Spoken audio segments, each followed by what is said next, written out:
Hello once again, and our test subject for this episode is the Kia K4.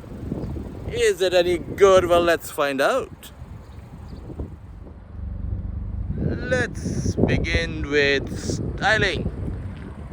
It's an unusual looking sedan, and it's a sedan. It looks like a fastback or a hatchback, but it's a sedan.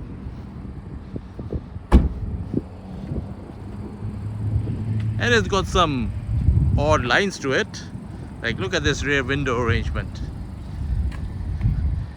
It's a very odd shape.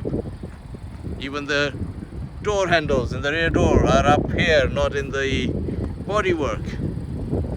We've seen that trick before, but typically not in sedans. So this is a fairly odd looking thing, fairly controversial. I know plenty of people who don't like the way this looks. Guess what? I like the oddness of this car. I think I like it because most people dislike it. So I'd say Kia design team did a pretty good job. If this location looks familiar, it's because, well, in a recent video I had brought a Mercedes-AMG GT63 SE Performance 4-door coupe, which was exactly the same color inside and out. I kid you not. See? Well, fairly close. Both white and black, although that had a lot more white in it. But yeah, since the door is open, let's explore the interior in a little bit more detail. Seated in the K4, and you know what, it's a nice place to be. I like the look of this steering wheel. It's also nice to hold.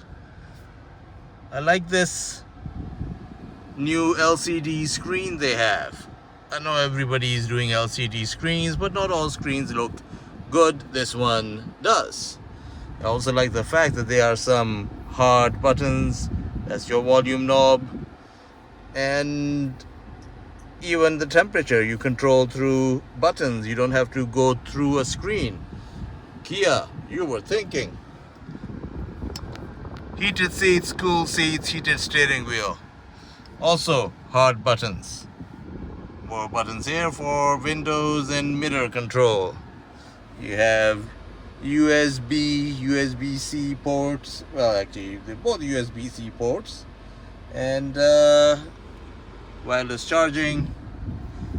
I like the fact that the gear lever in this vehicle is a gear lever.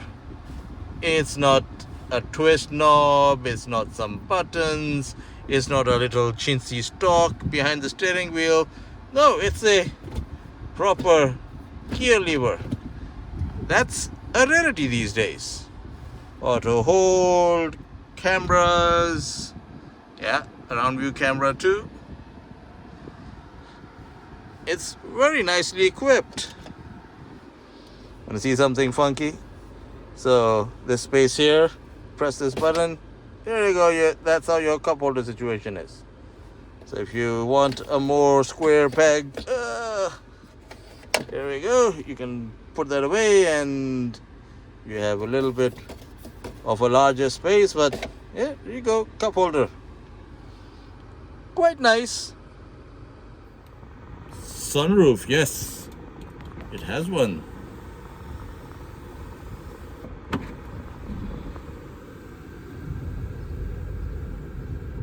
Not one of those big panoramic roofs, but does the job.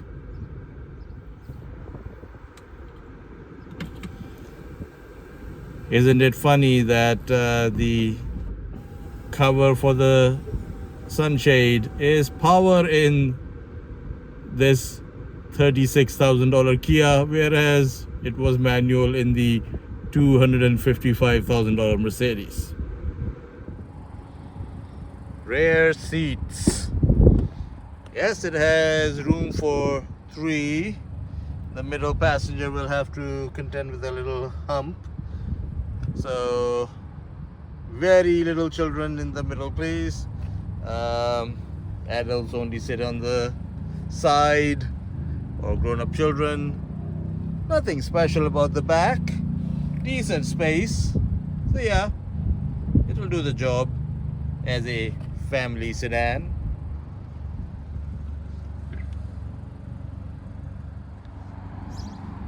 Trunk space. This is a very spacious trunk. If you need more space than this, well then your needs are quite large, I'm guessing. Only thing I don't like is that, well, they didn't quite finish the top side of the trunk. So you see the speakers and wires hanging. So maybe they should have spent a few extra dollars and covered that stuff. Although BMW charges a lot more money for their cars, and they also don't finish the top side of the trunk. So can't really blame Kia. Engine. Yes, it has one. A 1.6 liter turbocharged 4-cylinder engine that produces 190 horsepower and 195 pounds-feet of torque. Power is only fed to the front wheels via an 8-speed automatic gearbox. Worth noting that there is a base model K4 that gets a naturally aspirated 2-liter 4-cylinder engine, but that's mated to a CVT gearbox, or as Kia likes to say, IVT. So spend the extra money, buy the turbo, which comes with a real gearbox. Got it?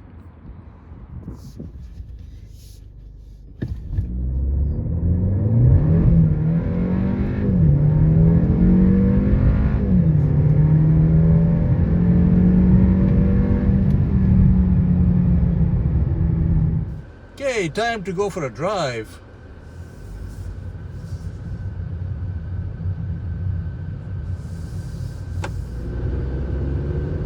Well, it's not as exciting as that AMG I had a short while ago. It's not bad, but it's not exciting. It wasn't built for excitement. It was built to do the everyday norm, and I think it does that fairly well. It rides nicely, it brakes just fine, acceleration's okay. It's not gonna set any quarter-mile records, but it can more than keep up with everyday traffic, this turbo especially. But you know, one thing this beat my expectation at is handling. This thing handles really well, like really surprisingly well, and that's despite soft suspension and a electric power steering system that gives you no feedback whatsoever as to what the front wheels are doing. But when you chuck it into a corner, it hangs on much better than I expected it to. I'm in a very twisty section of road right now. I've come here because I want to illustrate the handling of this car. Like the first time I took a off-ramp with this vehicle, I was shocked how well it was gripping, and I could push on even more. There's only one time in history before where a car's handling really surprised me. It was a Honda Accord sedan of some generation. But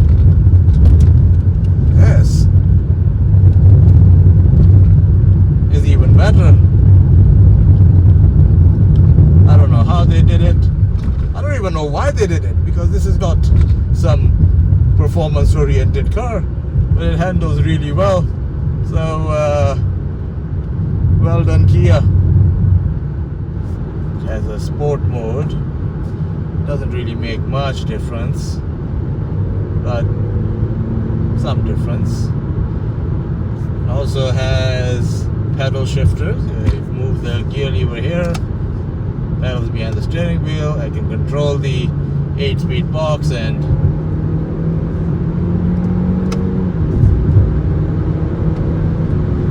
shift timings are not bad. For a non-sporty vehicle, it's very decent. Getting on the highway.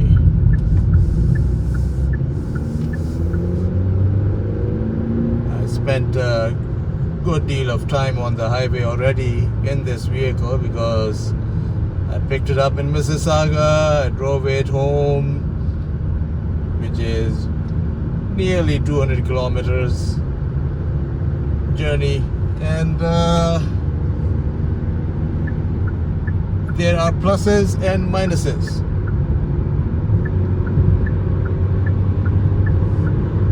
On the plus side, well, it has all the tech you would want, such as adaptive cruise control,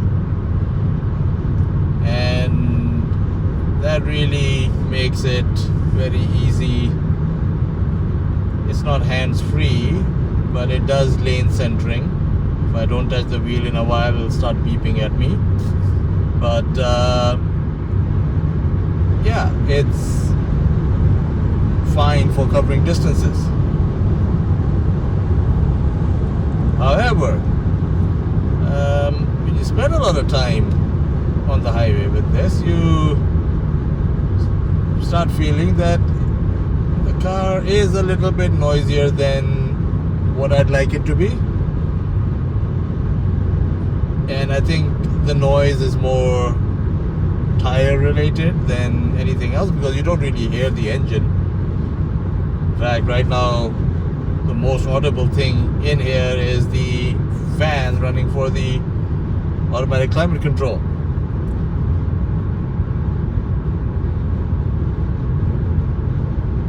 So yes, it's a car you can take across the country. Not that you'd want to. See what I mean? Noise, tires.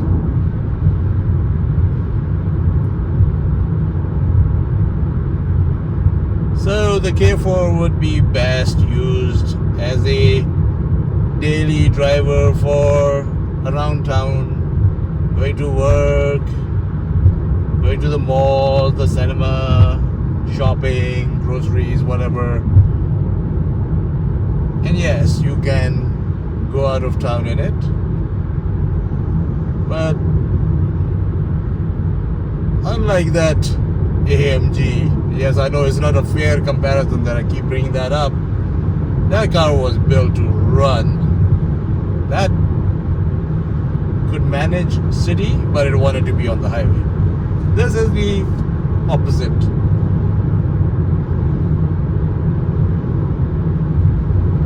Still a good car though. Adaptive cruise control is very useful when you're going through a bit of a traffic jam. Takes a lot of fatigue out of your journey. A cool feature it has is when you indicate, it has blind spot cameras which give you an image in your instrument pinnacle.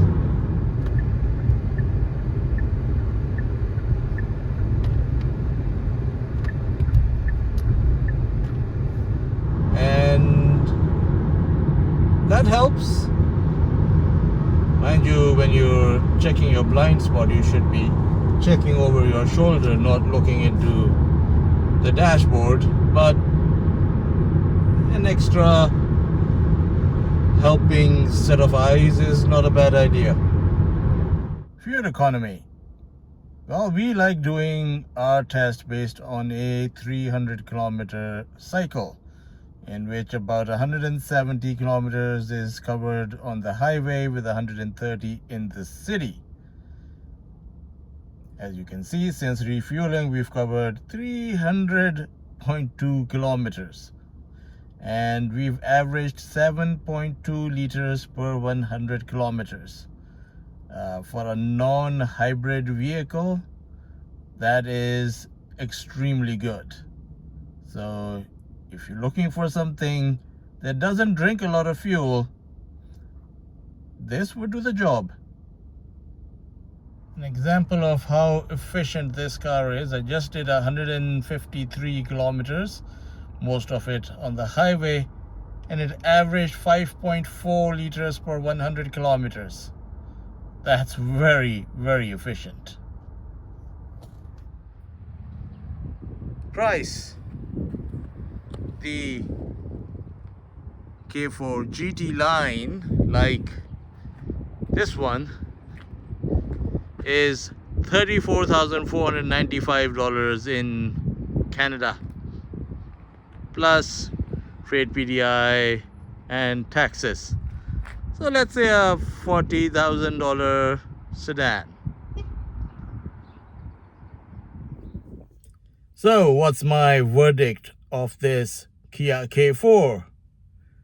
Well, in a world where sedans are becoming pretty much extinct, it's nice to see that the Koreans are still at it and being innovative in not only design but also features. I think it's a little bit on the pricey side. I wish it was at least $5,000 cheaper as equipped. But still, if you're looking for a roomy, comfortable sedan with surprisingly good handling and decent get up and go, the K4 is definitely worth checking out. Hope you liked the video. Please do like and subscribe. Thank you.